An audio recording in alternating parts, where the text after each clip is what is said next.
She was crying alone in her wedding dress until I offered her a future. She was sitting on the curb in a wedding dress, and no one was stopping. That was the thing that hit Owen first. Not the dress. Not the tears running black down her face. Not the bouquet of white flowers slowly dying in her lap. It was the fact that 40, maybe 50 people had walked past her in the last few minutes, and not one of them had paused for even a second. A woman in a full wedding dress, crying alone on a sidewalk outside a chapel, and the whole city just kept moving like she was a lamppost. Owen stopped. He was already 20 minutes late to the most important meeting of his life. A contractor with a failing business, a bank breathing down his neck, and a project manager named Greg who had exactly zero patience for excuses. Owen had a folder of blueprints under one arm, a coffee going cold in his other hand, and a broken belt buckle he had fixed that morning with a piece of wire because he could not afford a new one. He stopped anyway. He did not know why exactly. Maybe it was the way her shoulders were not shaking, which somehow looked worse than if they were. She was not the kind of crying that made noise. She was the other kind. The kind that happens when a person has been holding something so heavy for so long that the weight finally wins, and the whole body just goes quiet and still while the tears fall by themselves. Her name, he would learn later, was Claire, 27 years old, an architect, the kind of woman who made lists for her lists and had contingency plans for her contingency plans. She had been awake since 4 in the morning on her wedding day, not because she was nervous, but because she was organized. She had a schedule. Every hour of the day was accounted for. Hair at 6, makeup at 7:30, photos at 9, ceremony at 11. The text had arrived at 6:42. It was from a man named Aaron, who she had been with for 3 years, who had proposed to her on a Tuesday evening in a kitchen that smelled like garlic bread, who had cried when she said yes. The text was 9 words long. She had read it 11 times. She had counted because that was what Claire did when the world stopped making sense. She counted things. The text said, "I cannot go through with this. I am so sorry." That was it. No call, no explanation, no follow-up message after she did not respond. Just 9 words and then silence. There were 187 guests arriving in 3 hours. A caterer who had been cooking since 5 in the morning. A string trio setting up inside the chapel. Her mother, who had been calling every 4 minutes since 7, and whose voice had shifted from cheerful to worried to something that had no clean name. Claire had not answered any of the calls. She had sat in the bridal room inside the chapel for 1 hour and 40 minutes, completely still, looking at her own reflection in a mirror surrounded by warm lights. At some point she had picked up her bouquet and walked outside. She did not have a plan for what came after that. She just needed to be somewhere that was not that room with that mirror and those lights. She ended up on the curb. And that was where Owen found her. He sat down next to her, not close. He left a careful gap between them, the way a person does when they want to communicate that they are not a threat. He set his coffee on the pavement between them, not as an offering exactly, just as a way of making the space feel shared rather than invaded. He did not say anything. He did not ask if she was okay, because she was clearly not okay, and he had always found that question a little insulting when the answer was so obvious. She did not look at him. He did not look at her. They sat there for a full 2 minutes in silence while the city moved around them, and Owen thought about Greg and the blueprints, and the meeting he was missing. And then he thought about how none of that seemed particularly important right now, compared to the fact that a woman was sitting on a curb in a wedding dress, and no one had stopped. He had stopped. That would have to be enough for today. "You do not have to talk," he said finally. She did not. 2 more minutes passed. A pigeon walked by with the kind of confidence that only pigeons have. A bus stopped at the corner and then pulled away. Owen's coffee went from warm to cold. "He sent a text," she said. Her voice was steady. That was somehow the saddest part. 9 words, I keep counting them. 9 words is not very many words to end something with. Owen did not say anything for a moment. He was thinking about that, about the arithmetic of endings, about how some people could dismantle years of someone else's life with the same number of words it takes to order a sandwich. "No," he said, "it is not. I have 187 guests arriving in 2 hours and 40 minutes, she said. I have a caterer. I organized everything. I have a plan for the seating chart and a plan for the photos and a plan for the music. I do not have a plan for this." Owen looked at the side of her face. She was still not looking at him. Her jaw was tight.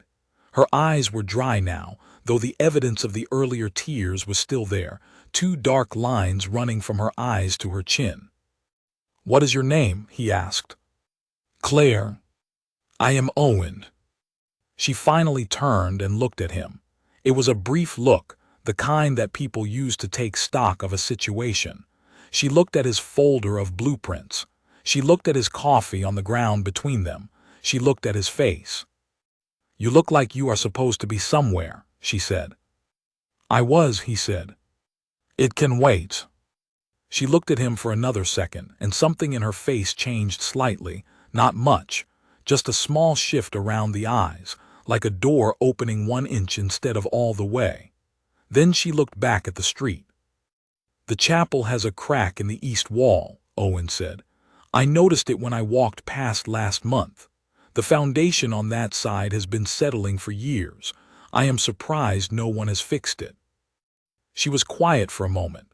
Then she said, "I chose this chapel because of the light, the east window. At 11 in the morning, the light comes through at an angle that looks like something I once saw in a photograph from a cathedral in Italy. I was 19 when I saw that photograph." "The light is still good," Owen said. "The wall is a separate issue." Something happened then that he would remember for a long time afterward. She laughed. It was not a big laugh, not the kind that fills a room. It was small and sudden, like something that had been stuck coming loose without warning. It lasted maybe 2 seconds, and then it was gone, but it had been real. "That is a very contractor thing to say," she said. "I'm a contractor," he said. "I'm an architect," she said. "That explains the counting." She looked at him again, longer this time. "How did you know I was counting?" "You said you keep counting the words in the text. Architects count things when they are stressed. They find things to measure when the world stops being measurable." She was quiet again. But it was a different kind of quiet than before, less closed. Owen picked up his cold coffee and stood up.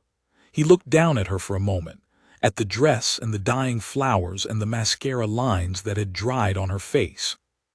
"I am going to go across the street and get something from that gas station," he said. "I will be back in 4 minutes.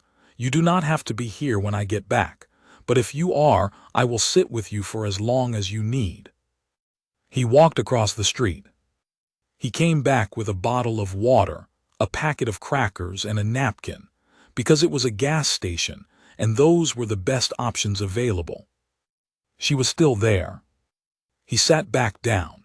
He handed her the water and the crackers without making it into a moment. She took them without making it into a moment either. They sat there together while the city moved around them, and the sun climbed higher, and the chapel filled with 187 confused and worried guests, and Claire ate terrible gas station crackers in her wedding dress, and Owen sat beside her with his cold coffee and his folder of blueprints and his wire-fixed belt buckle, and neither of them said very much at all. But he did not leave. That was the whole thing, really. He did not leave. An hour later, Claire stood up, smoothed her dress, and walked back into the chapel, not to hide, not to pretend. She walked to the front of the room full of people who loved her, and she told them the truth, all of it. Her voice did not shake. Her hands did not shake. She was an architect.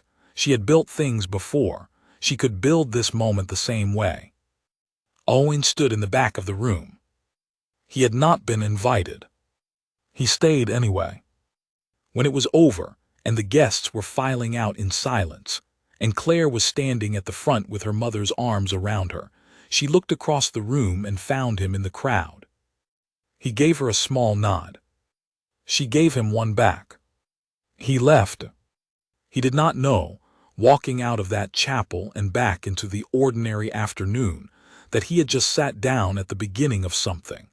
He thought he had done a small good thing for a stranger on a hard day. He had no idea. The morning after her almost wedding, Claire woke up at 5:54, which was 6 minutes before her alarm, which was something she had done every day for 9 years. Her body did not know what the rest of her knew. Her body just woke up, ready to be organized, ready to have a plan, ready to execute. She lay in the ceiling's pale early light and stared upward and waited for the feelings to arrive, because she knew they were coming. She had managed the day before by being competent. That was her defense mechanism, the one she had been using since she was 12 years old, and learned that doing things well was a reliable way to stop feeling things badly. Yesterday she had been competent. She had stood in front of 187 people and spoken clearly. She had thanked the caterer. She had arranged for the flowers to be donated to a care home 2 blocks away. She had hugged her mother and told her she was fine, which was a lie, but a manageable one. Now it was 5:54 in the morning, and there was nothing left to organize. The feelings arrived at 5:56. She did not call her mother. She did not call her best friend Diane, who had offered 3 times the previous night to stay over, and who Claire had sent home anyway, because Claire did not know how to fall apart in front of people she loved. She was better at falling apart alone. She had more practice with it. She made coffee. She sat at her kitchen table, which was a drafting table she had converted with a thick piece of glass, because she liked the utility of it. She looked at the coffee. She drank some of it. She thought about Owen. Not in the way people think about someone they are interested in, not at first. More in the way you think about an unexpected thing that you cannot quite categorize. He had been a stranger who sat down on a curb next to a woman he did not know and brought her crackers from a gas station, and stayed for the single reason that she seemed like she needed someone to stay. He had not tried to fix anything. He had not given her advice. He had not looked at her with the particular expression people use when they feel sorry for you. That soft, uncomfortable look that makes you feel like a problem to be solved. He had just sat there, brought crackers, not left. She had not gotten his number. She had not asked. She thought about that for a moment and then she let it go, because she was good at letting things go when they were unactionable. It was a skill she had developed, and it served her well most of the time. She went to work. Work was the renovation of a community arts center in the east part of the city, a building that was 70 years old and needed everything. New bones, new skin, new electrical, new plumbing, all of it.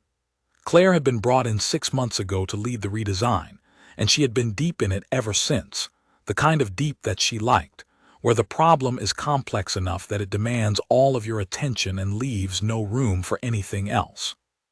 She was at her desk by 8:15, which was earlier than anyone else, which was how she preferred it. Her colleague Patrick arrived at 8:40 and stopped in the doorway of her office and looked at her for a moment. Patrick was a good architect and a careful person. He had a habit of pausing before he spoke that Claire had always appreciated. "You should not be here," he said. "I am fine," she said. "You do not have to be fine," he said. "I know," she said, "but I am anyway. Can you pull up the East Wing drawings? I want to go over the window placement again." Patrick looked at her for another moment. Then he pulled up the drawings. That was the thing about competence.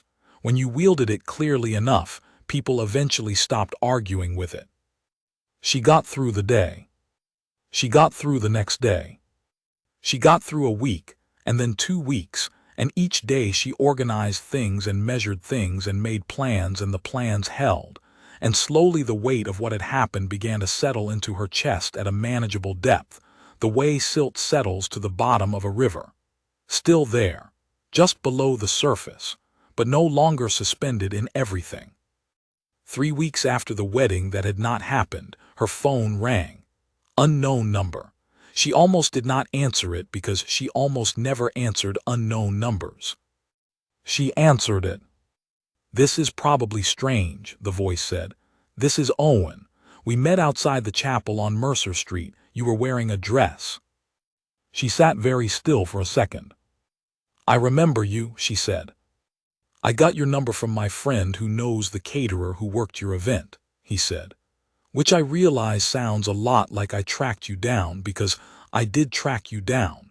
I wanted to make sure you were okay. I should have asked for your number when I had the chance, but I did not want to make that day about me." Claire looked at her drafting table. She looked at the drawings spread across it. She looked at the coffee going cold in her hand. "How did you know I would not find this alarming?" she said. "I did not," he said. "I figured the worst case was you would tell me to not call again, and I would have the answer I needed." She thought about that, about a person who was willing to risk a bad answer in order to make sure someone was okay. "I am okay," she said, "better than okay. I am working." "That sounds right for you," he said. "You have known me for 2 hours total," she said. "You organized your own non-wedding while sitting on a curb," he said. The working constantly thing seemed like a reasonable guess. She almost laughed. She caught it before it came out fully, but it was close. "How is the meeting you missed?" she asked. "The one you were supposed to be at." There was a pause. "How did you know I missed a meeting?" "You had a folder of blueprints and a cold coffee, and you were wearing a belt that was held together with wire," she said. "You were late for something important and you stayed anyway. I noticed." Another pause, longer. "The meeting was a disaster," he said. "The project manager was not happy. But it worked out eventually." "Good," she said.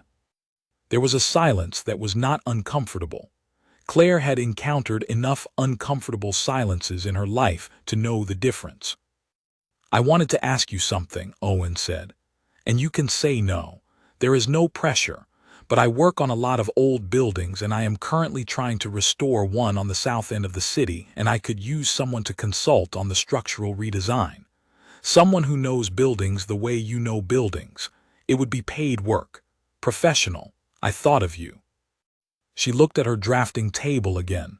She looked at her coffee. "Send me the details," she said. He did. That same afternoon, a carefully written email with photographs and measurements, and a description of the problems he was facing. No personal message at the top or bottom, just the information. She read it twice. She responded.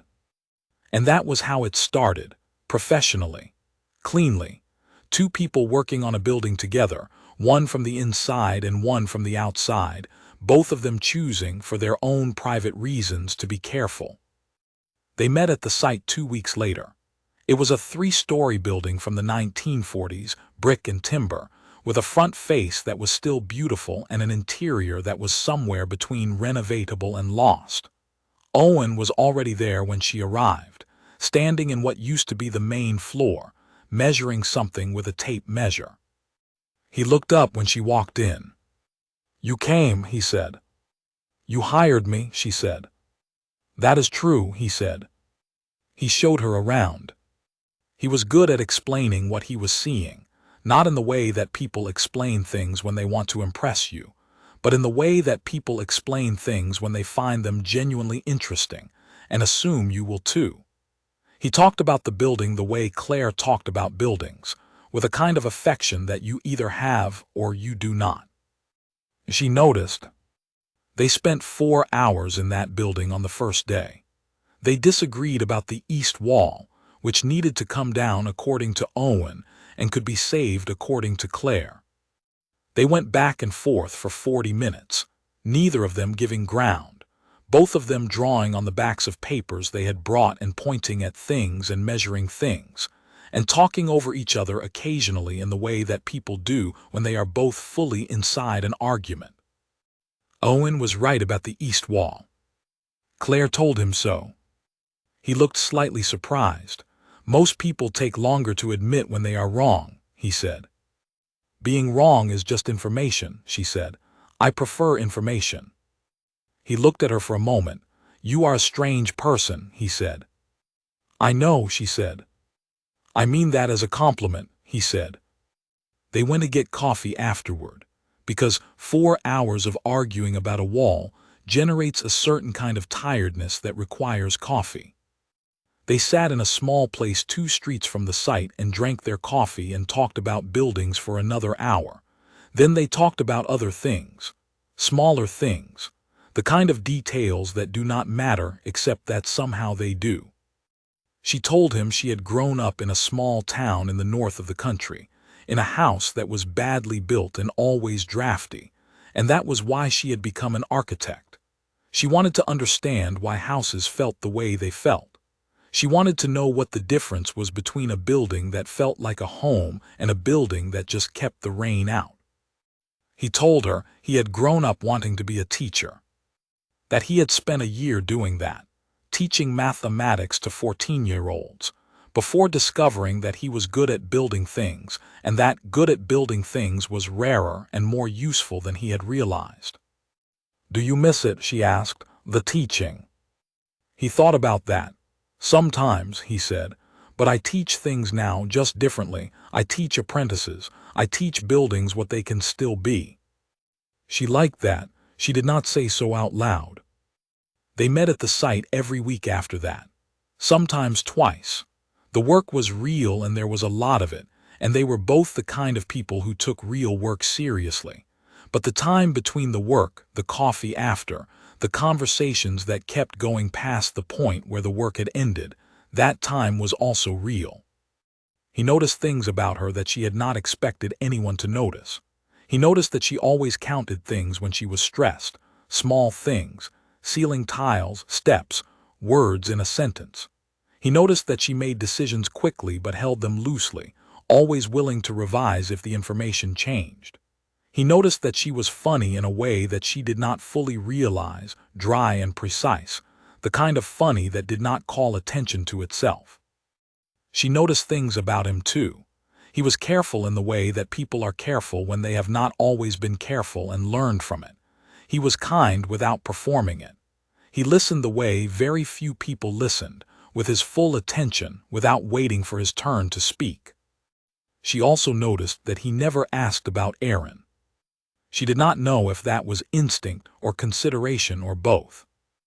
One evening in October, 2 months into the project, they were walking from the site to the coffee place, and it had started raining, the sudden kind with no warning, and they were both underdressed for it.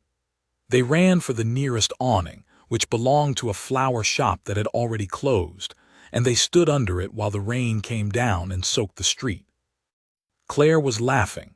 She was not sure when she had started, somewhere in the running, and she could not stop. Owen was laughing too, looking at her laughing, and the rain was heavy and loud and the street was turning silver with it. I have not laughed like this in a long time, she said. I know, he said. She looked at him. How do you know? He looked back at her. Because I have been watching you almost laugh for 2 months, he said, and this is the first time it has gone all the way. The rain kept falling. She did not say anything to that. But she remembered it. A week later, she called him at 10:30 at night, not about the building. She called him because she had just had a conversation with Aaron, the first one since the text, and it had been everything she expected, which was to say it had been careful and sad and ultimately empty. The conversation 2 people have when they are trying to be kind to each other at the end of something and running out of kindness. She did not want to talk about Aaron. She just wanted to hear a voice that did not come with a history she had to manage. Owen answered on the second ring. He did not ask what was wrong. He just started talking. He told her about a building he had seen that day, an old library on the north side that no one had touched in 20 years, with windows that had been bricked over in the 80s by someone who had clearly never thought about light.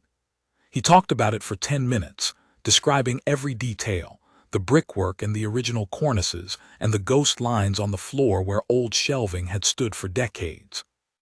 She listened. At some point she realized she was lying down, her eyes closed, just listening to his voice describing a library. She fell asleep like that.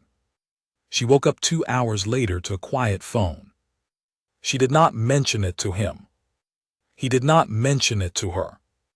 They both filed it away in the same quiet place where things go when they are too real to joke about and too fragile to name out loud.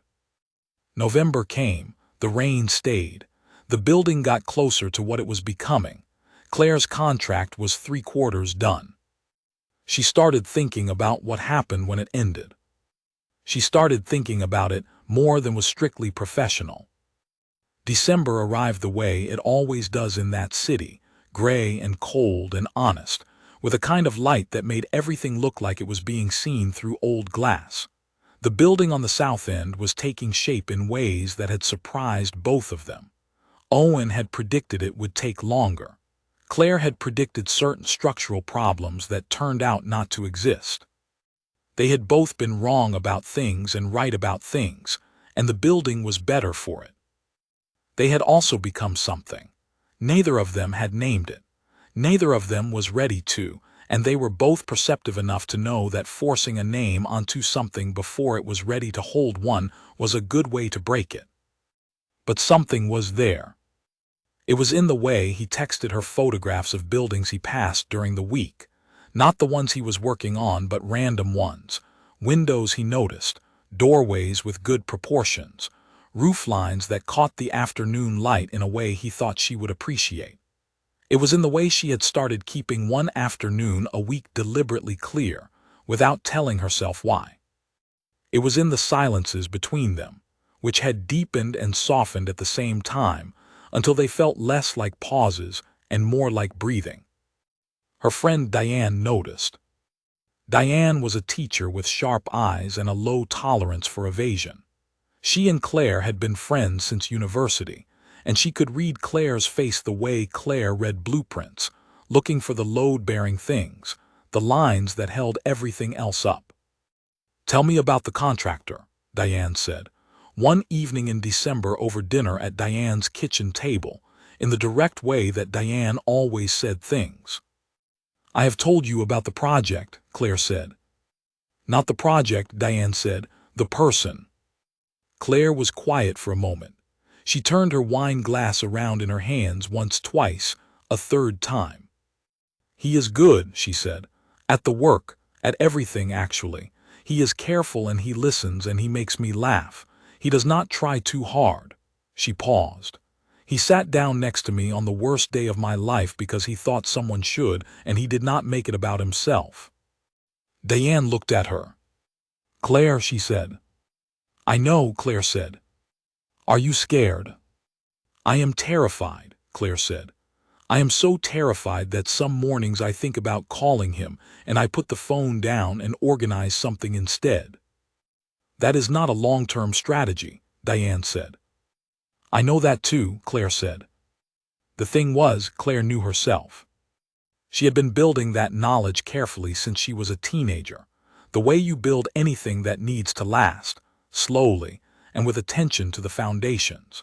She knew that she was someone who moved towards certainty and away from chaos, who preferred the measurable over the unmeasurable, who had spent most of her adult life building systems to protect herself from the particular kind of pain that came from wanting something and not getting it. Aaron had fit into those systems. He was predictable. He was steady. Or she had thought he was until he was not, until 9 words arrived on a Tuesday morning and the whole architecture collapsed. Owen did not fit into her systems. That was the terrifying thing. He existed outside her planning, outside her contingencies. She could not find the right column for him in any of the spreadsheets her mind was always running. He was something she had not budgeted for, and the thought of building toward him and being wrong again was the kind of thought that arrived at 3 in the morning and made the ceiling feel very close. But the thought of not building toward him was also there, also waking her up, also making the ceiling feel close. She went to the site the next morning. It was a Saturday, and Owen was not supposed to be there, but she had a key and she wanted to look at the progress on the second floor. At least that was what she told herself. He was there. He was standing on the second floor, looking at the ceiling, which was being rebuilt section by section. He heard her footsteps on the new stairs and turned around. "You are here," he said. "You are also here," she said. "I could not sleep," he said. "Neither could I," she said. They stood there for a moment in the unfinished building, cold morning light coming through the spaces where windows would eventually go. "Can I ask you something?" she said. "Always," he said. "When you sat down next to me on the curb," she said, "did you think about what would happen after? Did you have any plan?" He thought about that. "No," he said. "I just knew I was not going to walk past." "Why?" she said. "Why not? You did not know me. You had a meeting. You had everything to lose and nothing to gain." He looked at her for a long moment. "Because somebody should have stopped," he said. "And I was the one who was there." She nodded slowly. She was turning that over in her mind, looking at it from different angles the way she looked at a structural problem, finding where the weight was held. "I think about that day a lot," she said. "I think about the fact that you came back with crackers from a gas station instead of advice or pity. I think about the fact that you stood in the back of a chapel you had not been invited into and waited until it was over. I think about all of it." "So do I," he said. The silence between them was long and full. "I am not ready to be reckless," she said.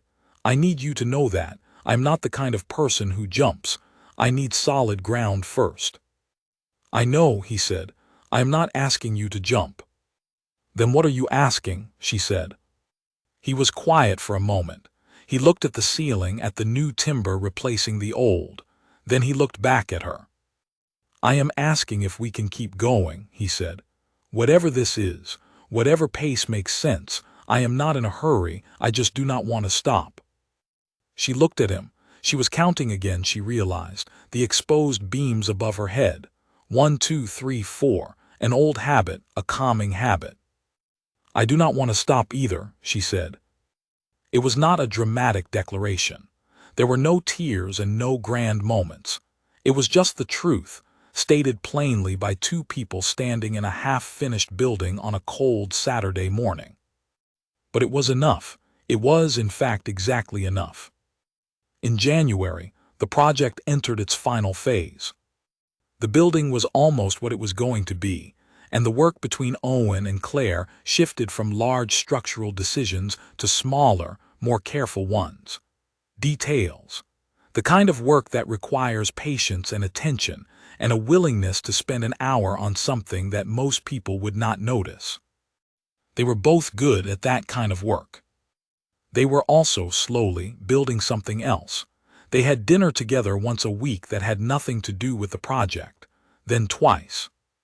Then on a Thursday in February, Claire cooked for him at her apartment for the first time, which she had never done for anyone she had feelings for, because cooking for someone was a particular kind of exposure she found difficult to navigate. But she did it. She cooked a meal she had spent 2 days quietly planning, and they ate at her glass-topped drafting table and talked until it was very late. He helped with the dishes. He left at midnight. At the door he turned around and looked at her with an expression she had been thinking about for a long time, the kind of expression that does not ask permission, because it is not that kind of thing.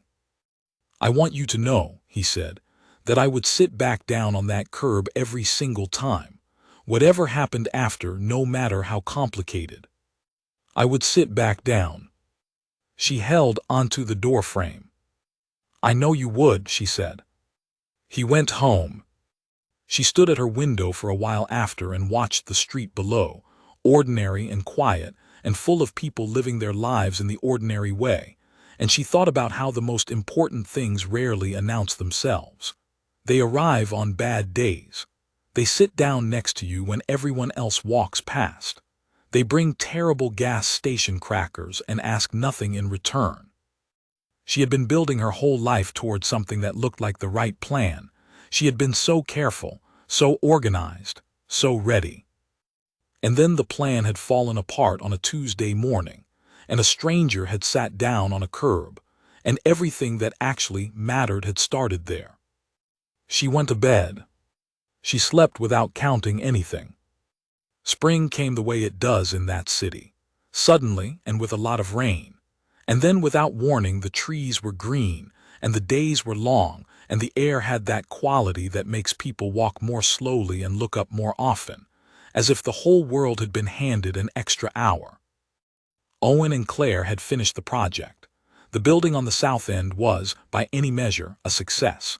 The opening had drawn more people than either of them expected. Owen's business had turned a corner that he had been working toward for 2 years. Claire's firm had offered her a larger project on the back of her work at the community center. Good things were arriving, and both of them were steady enough to receive them. They had also stopped pretending.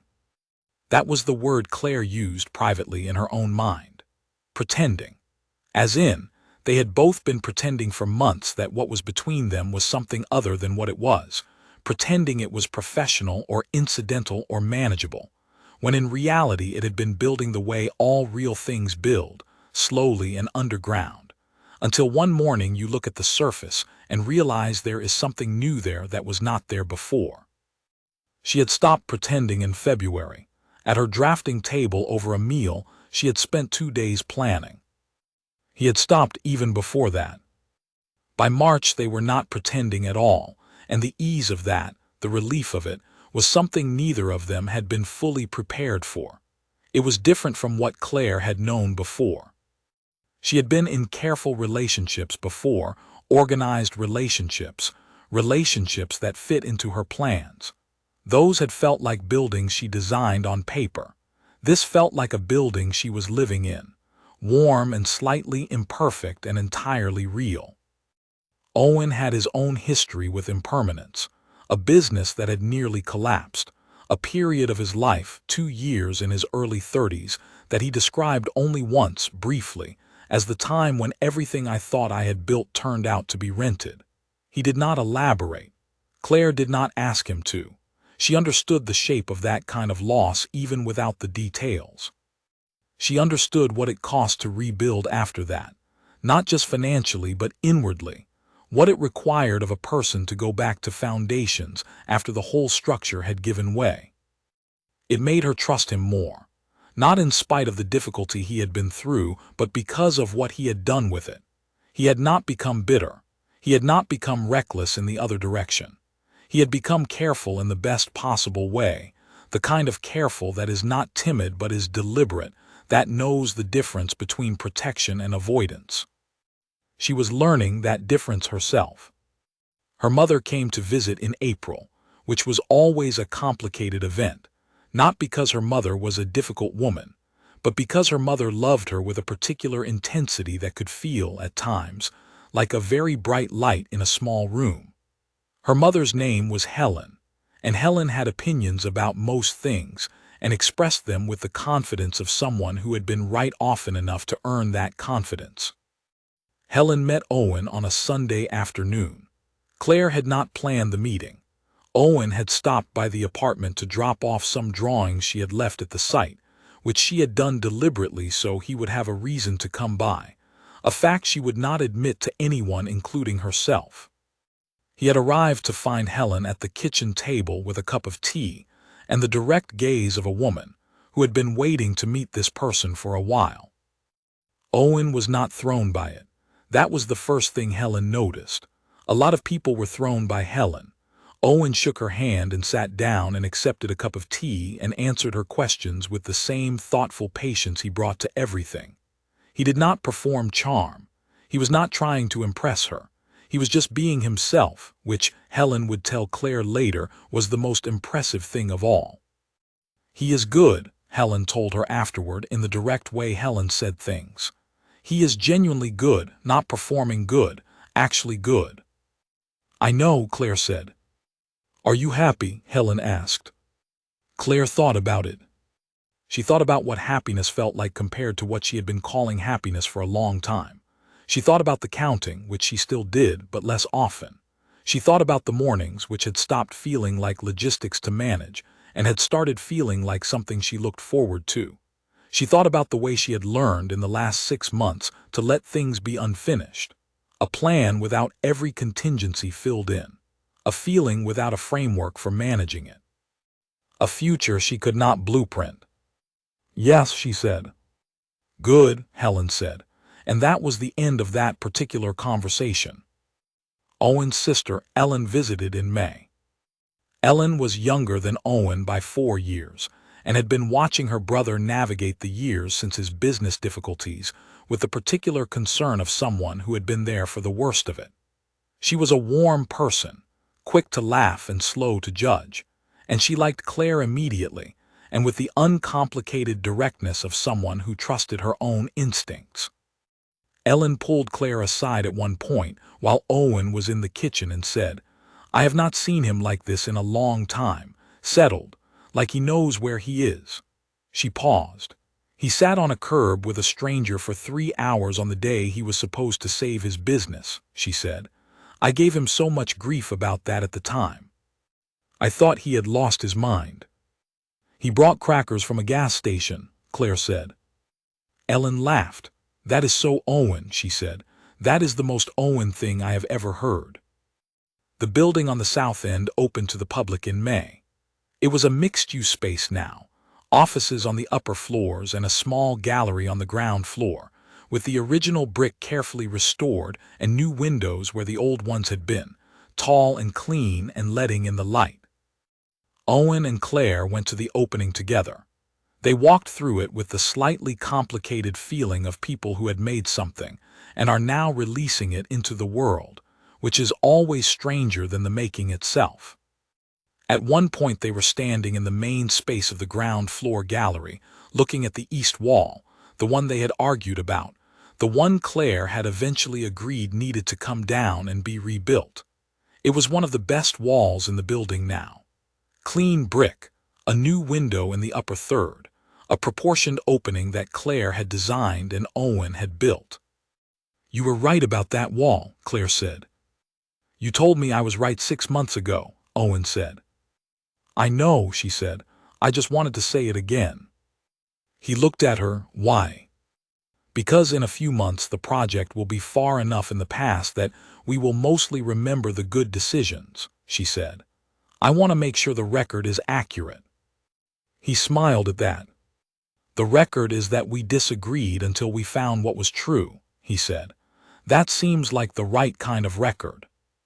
She thought about that, about disagreeing until you find what is true, about two people in a building with no walls on a cold morning in December, both scared and both staying anyway, about sitting down on a curb, about crackers from a gas station, about how the most solid things are built from the pieces of what fell apart. She took his hand.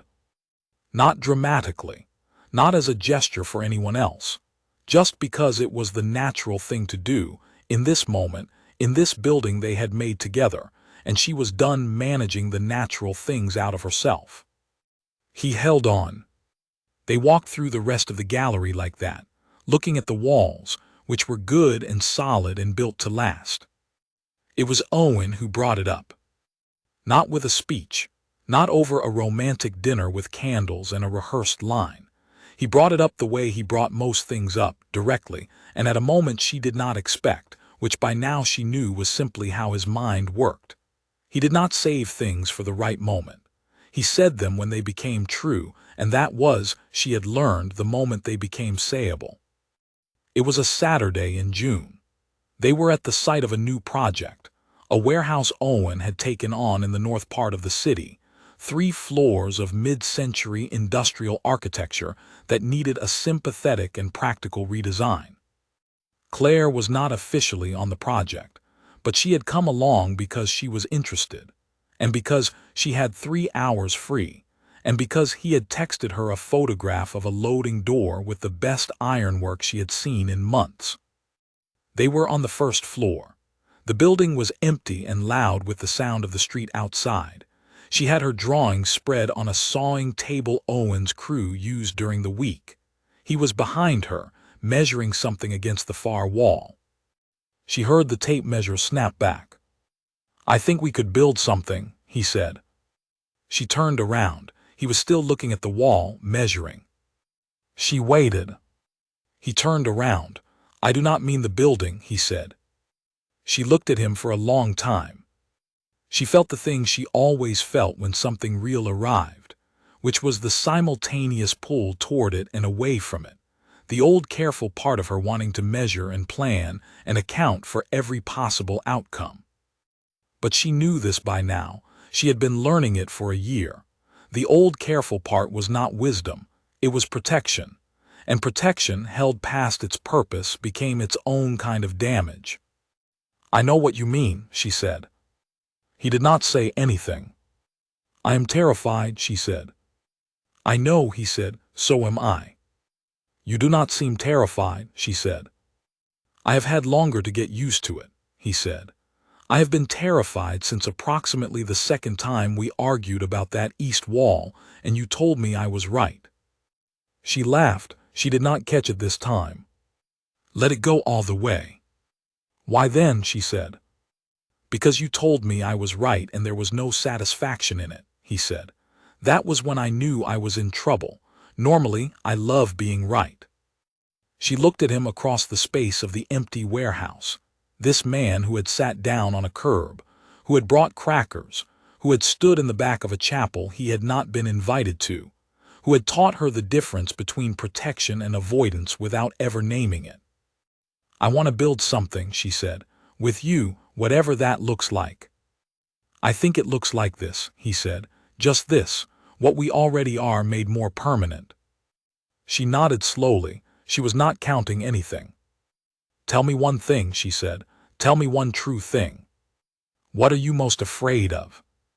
He thought about that, really thought about it, the way he did, with his full attention. "Getting it wrong," he said. "Not with you. I am not afraid of you. I am afraid that something in me will get it wrong, the way I got things wrong before. I am afraid that I will let the hard moments make me smaller instead of steadier." "And what do you do with that?" she said.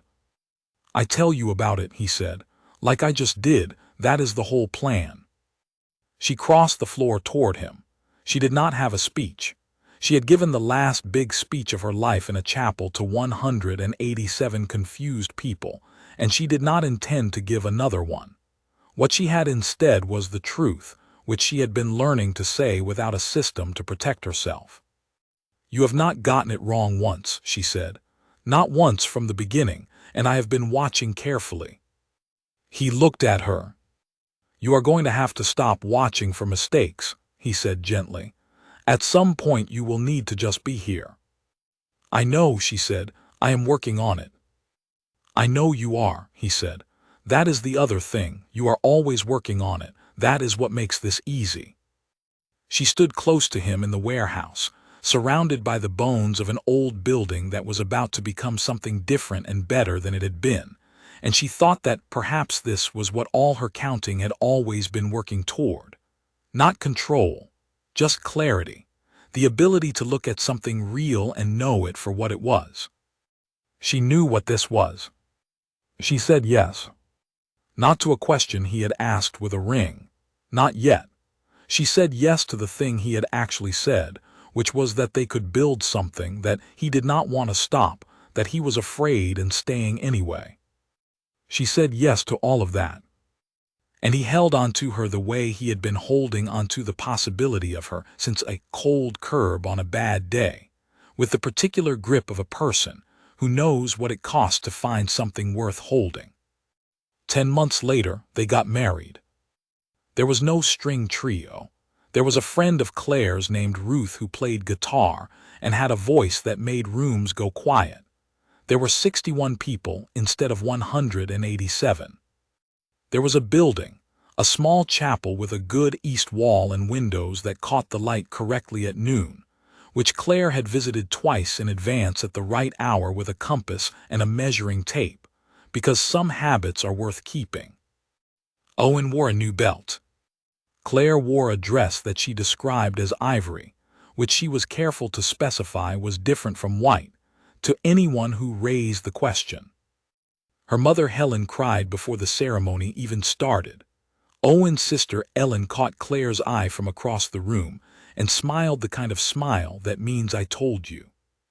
Diane sat in the third row and looked at her oldest friend standing at the front of a room full of people who loved her, and thought about how the distance between the Claire who had sat on a curb 8 months after this very ceremony and the Claire standing here now was enormous, and also made complete sense. The officiant was a woman named Margaret who had known Owen for 15 years, and who spoke about the two of them with the specific warmth of someone who has watched a person become better and knows who helped. When it was Owen's turn to speak, he looked at Claire for a moment before he said anything, just looked at her. Then he said, "I sat down next to you on a curb. I did not leave. I am still not leaving." He did not say anything else. He did not need to. Claire did not cry. She had done that. She had sat on a different curb on a different day and done all of that, and it had been the right place for it, and this was the right place for this. She laughed instead. The same small sudden laugh she had laughed on the day they met, the one that came from somewhere unexpected and went all the way before she could catch it. Nothing was breaking this time. Everything was holding. After the ceremony, after the dinner and the music and the long conversations and the slow drift of 61 people into the warm evening, Owen and Claire stood outside the chapel on the pavement and looked up at the sky, which was clear and full of an ordinary number of stars. "How do you feel?" he asked her. She thought about it. She did not immediately reach for the right answer. She let herself actually feel it first. Like something that has been under construction for a very long time is finally finished, she said. He considered that. Buildings are never completely finished, he said. "I know," she said. "I said finally finished, not finished." He laughed. She took his hand. They stood there for a while, in the ordinary evening, in the ordinary world full of people living their ordinary lives, and none of it felt ordinary at all. It felt, in fact, like the best thing that two imperfect people with complicated histories and a shared instinct for honesty could possibly have built together. It felt like something that would hold.